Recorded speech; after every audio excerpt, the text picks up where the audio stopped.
জো travels থেকে আপনাদের সবাইকে জানাই শুভেচ্ছা। আজকে গন্তব্য আমার চিটাগাংয়ের রাউজান। স্টার্টিং পয়েন্ট আফতাবনগর থেকে শুরু হবে। টোটাল 267 কিলোমিটার ড্রাইভ করব।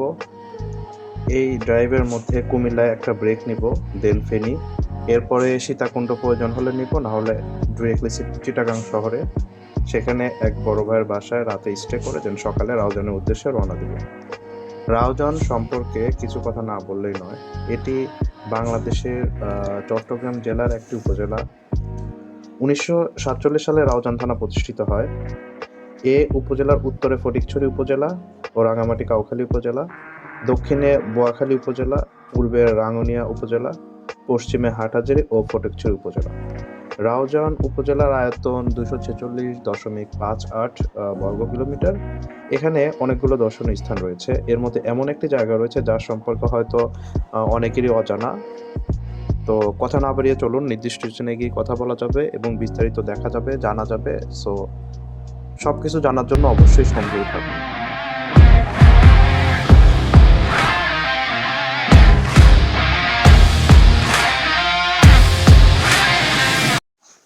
আচ্ছা, এখন আমরা রাউজানের ভেতরে যেই স্থানটিতে আসছি, এটি মূলত ও সংযুক্ত সংযুক্ত আরব আমিরাতের সাবেক রাষ্ট্রপতি জায়েদ বিন সুলতান আল নাহিয়ান নামের একজন শেখের ক্রয়কৃত ব্যক্তিগত সম্পত্তি। একজন দুবাইয়ের শেখ কেন চট্টগ্রামে রাউজানের মতো প্রত্যন্ত অঞ্চলে এই সম্পত্তি ক্রয় করেছিল তা উদ্ঘাটনের জন্যই মূলত আমরা এখানে কার বহু বছর ধরে দায়িত্বরত যেই ব্যক্তি আছেন তার সাথে কথা বলে সম্পূর্ণ ব্যাপারটা আপনাদের সামনে তুলে ধরার চেষ্টা করব। প্রথমত, উক্ত ব্যক্তির মুখে সম্পূর্ণ ইতিহাসটি শোনার চেষ্টা করব, কিন্তু রাউজানে আঞ্চলিক ভাষা বোধগম্য হওয়া কঠিন বলে আমরা পরবর্তীতে ব্যাপারটি বুঝিয়ে বলবো। সালাম আলাইকুম। আমার নাম মজুরিয়া। আমার বাড়ি ওটা বাড়ি এখানে টার্নিং আমি এখানে আছে। অনর এটা যে শেখ জায়েদ বাড়ি নাই শেখ জায়েদ শেখ জায়েদ বাড়ি তিনি অনেক কত বছর লোক আসুন আর প্রায় 12 বছর 12 বছর। ওনারা যে কোয়ার্টারিং কিন্তু শেখ জায়েদ আর কিন্তু আর অনেক গাড়ি প্লাসন আছে অনার পরিবার সহ। তো অনার বেতন টেতন অত্যন্ত কম। বেতন প্রথম পাইতাম মনে করেন বোয়ালখালী একটা অফিসার আছে উনি কয়েক বছর চালাইছে। অফিসার কি নাম কি? মেজর দৌলত। মেজর দৌলত। আচ্ছা, মেজর দৌলত। আচ্ছা, এখন আমরা এখানে যে গতবার আসছিলাম, আসার পরে যখন এই আওয়ামী লীগের পতনের আগে 2 দিন আগে, 3 দিন আগে 3 দিন আগে আসছিলাম, তো তখন আপনার সাথে আসছিলাম, আমি তো দেখছিলাম যে এখানে সাইনবোর্ড নাই, বা অ্যাকচুয়ালি এই টোটাল জায়গাটা একদম স্টার্টিং এর থেকে শেষ পর্যন্ত আপনি একটু মানে সংক্ষেপে, যতটুকু সংক্ষেপে পারা যায় আপনি হিস্ট্রি। আসলে আমি যতটুকু জানি আহ, আপনার মরহুম শহীদ প্রেসিডেন্ট জিয়াউর রহমান সাহেব থাকতে শেখ জাহেদ দুবাই শেখ জাহেদ উনি বাংলাদেশে একটা জায়গা নিয়েছিল, যে জায়গাটা এই রাঙ্গুনিয়ার মধ্যে পুরো ওইটা হচ্ছে প্রাইভেট রুম। তো ওই সময় জায়গা নিয়েছিল এখানে মানে ইয়ে করে প্যালেস করার কথা ছিল। আচ্ছা, তো মরহুম জিয়াউর রহমান যখন শহীদ জিয়াউর রহমান যখন ইন্তেকাল করেন, তার মানে শহীদ এটা হয়ে যায়। 1981 সনের কথা। হ্যাঁ, ওই সময় এর আগে হয়েছে এটা অনেক আগে। এরপর যে কোনো কারণে রাজনৈতিক প্রেক্ষাপট পরিবর্তন, তারপর বিভিন্ন সরকার পরিবর্তন, কোনো না কোনো ভাবে এটা আর হয়ে ওঠেনি। এরপরে আহ, শেখ জায়েদ আহ, মারা গেছেন। তারপরে মনে করেন এরপরে কিন্তু এটা দুবাই মানে দুবাই থেকে শেখ জায়েদের প্রাণ থেকে এইটার পুরো রক্ষণাবেক্ষণ থেকে শুরু করে এভরিথিং ওনার ইয়ার থেকে মানে ওই সময় এটা দেখাশোনা, চলতো। হ্যাঁ দেখাশোনা করতো। এবং এখানে সিকিউরিটি গার্ড থেকে শুরু করে এভরিথিং একদম পুরো প্রাইভেট রুট ছিল এটা। আচ্ছা, আশেপাশে যেগুলো দেখছে সবগুলো কিন্তু ওনার ইয়াতে নিজস্ব নিজস্ব property। ইয়া ছিল, মানে প্রপার্টি ছিল। তো এগুলা যখন বিগত আওয়ামী লীগ সরকার আসেন ওই সময় একদম ওই যে বুট টুট ছিল আপনি দেখবেন ওগুলো খুলে ফেলে দিছে, মানে এটা দখল করা প্রায় তারা ছিল আর কি, যারা এই করছিল। তো আরো কিছুদিন থাকলে হয়তো নিশ্চিহ্ন হয়ে যেত। আচ্ছা, যাই হোক, তো এখন আমি এইটা নিয়ে আবার কথা বলছি। আমি প্রায়শই আসতাম, মানে আপনার 2000 যখন থেকে জানলাম আর কি প্রায় সময় আসতাম। আপনার মেজর তৎকালীন আমাদের ইয়া ছিলেন, আমি ওমানে ছিলাম, আবার ওমান প্রবাসী তো আমাদের অ্যাম্বাসাডার ছিলেন মেজর জেনারেল আমির আহমেদ চৌধুরী বিবিক্রম পিএসসি। আচ্ছা তো উনি এই ব্যাপারে মানে ডিটেলস জানতেন, উনিও গত হয়ে গেছেন আর 2-4 বছর আগে।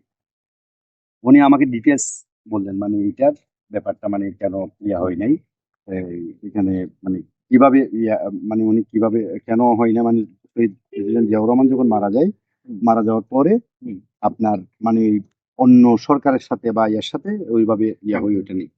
পরবর্তীতে গিয়ে মানে সরকার চেঞ্জ হতে হতে এক সময় গিয়ে মানে আর কিন্তু এখনো পর্যন্ত টিল নাও বেতন চলে সবকিছু। এই যে দারোয়ান দেখছেন, বললো যে 5 বছর ধরে পাচ্ছে না। উনি বেতন পাচ্ছে না। তো বিভিন্ন মহল মানে খেয়ে ফেলছে, যেমন মনে করেন এই যে এইটা এখনো বেতন এভরিথিং হচ্ছে দুবাই। এটা কেন কিনছিল?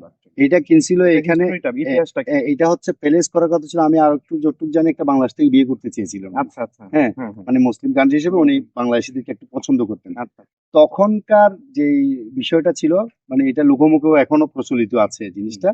মানে তখন মানে বাংলাদেশে একটা বিয়ে করতে চেয়েছিলেন এবং ওই সময় নাকি মরহুম শহীদ প্রেসিডেন্ট জিয়াউর রহমান মানে বিয়ের ব্যাপারটা রাজি হয়নি আর কি, যেটুকু মানে আমার দেশের ইজ্জত। হ্যাঁ, এখন তো অহরহ যাচ্ছে আপনার ইয়ার জন্য, কি কাজের জন্য।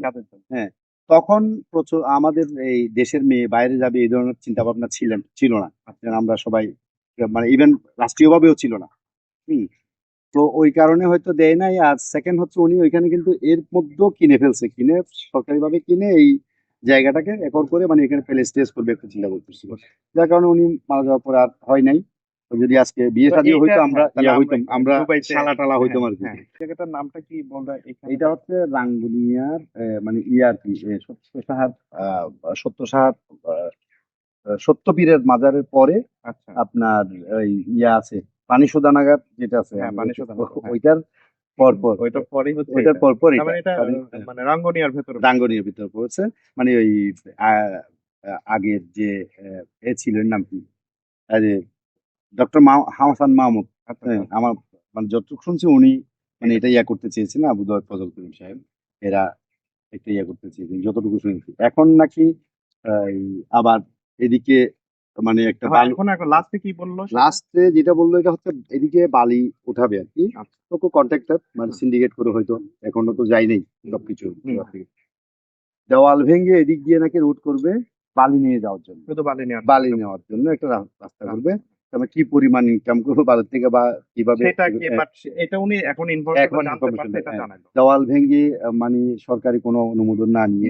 তো আমার মনে হয় এটা যদি এখনো সরকারি ভাবে কোনো আমাদের বাংলাদেশে, কারণ এখন তো আর ইয়া নাই আপনার ফেসিস সরকার বা এই ধরনের মানে ইয়ার সরকার নাই, যেহেতু এখন যদি সরকারি ভাবে কোনোভাবে ওদের সাথে যোগাযোগ করে, শেখ জায়েদ পরিবারের সবাই আছে এখন আছে, ওদেরকে যোগাযোগ করলে এখানেও কিন্তু এরা এখানে এখনো এরা পয়সাটা দিয়ে যাচ্ছে একদম, পয়সাটা এরা তো আসছে না। ভালো বেতন ছিল। আমি আজকে আমি একটা জিনিস গতবার শুনলাম, তখন বললো যে এমবাসি থেকে নাকি কারা ওনার সাথে কমিউনিকেশন করছে, তারপরে বেতন দিত। বাট এইটা মেজর কি যেন নাম বললেন, ওনার নামটা আমি পাবো, অসুবিধা নাই। আমি নামটা উনি দিত বললো, পরে আর দিচ্ছে না। কেন দিচ্ছে না মানে হয়তো ওনারা নিচ্ছে না, কারণ বেতনটা তো আসতেছে।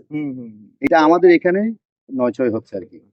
তো জি, তো বাচ্চু ভাই অনেক অনেক ধন্যবাদ ইনফরমেশন গুলো দেওয়ার জন্য, কষ্ট করে সময় দিলেন। আজকে ব্লগে আমরা ঘুরে দেখেছি চট্টগ্রামের রাউজানে অবস্থিত সুলতান জায়েদ আল নাহিয়ানের একটা সম্পত্তি। সুলতান জায়েদ আল নাহিয়ান সে সময় রাউজান উপজেলায় অর্থাৎ বাংলাদেশি নাগরিককে বিবাহ করতে চাওয়ায় তিনি প্রাসাদ নির্মাণের জন্য এই সম্পত্তিটি ক্রয় করেন। তবে বিভিন্ন পরিস্থিতিতে সেটি সম্ভব না হলেও এ সম্পত্তি অবহেলিত থেকে যায়। তবে এ বিষয়টি অনেক বাংলাদেশি বা আরবদের অজানা বলে তা সকলের সামনে তুলে ধরার কিছু চেষ্টা করেছি। তবে দুঃখের বিষয় এই যে বর্তমানে নানান সিন্ডিকেটের ফলে এই স্থানটি অস্তিত্ব ও মালিকানা হুমকির মুখে, যা যথাযথ কর্তৃপক্ষকে অবহিত করা একান্ত প্রয়োজন, কারণ এর সাথে বাংলাদেশের ভাবমূর্তি জড়িত। আশা করি এই ভ্রমণের বিবরণ ও দৃশ্যপট আপনাদের ভালো লেগেছে। যদি ভিডিওটি উপভোগ করে থাকেন তাহলে একটি লাইক দিতে ভুলবেন না এবং আপনার মতামত আমাদের সঙ্গে মন্তব্য মাধ্যমে শেয়ার করবেন। ভবিষ্যতে এমন আরো ঐতিহাসিক ও ব্যতিক্রমধর্মী স্থানের ভ্রমণ নিয়ে আমরা ফিরে আসবো আবার। আমাদের চ্যানেলটি সাবস্ক্রিপশন করে পাশে থাকুন। পরবর্তী ব্লগে আবার দেখা হবে। ততদিন পর্যন্ত সুস্থ থাকুন, সচেতন থাকুন।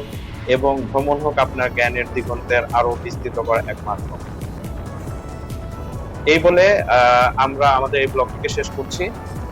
আসসালামু আলাইকুম।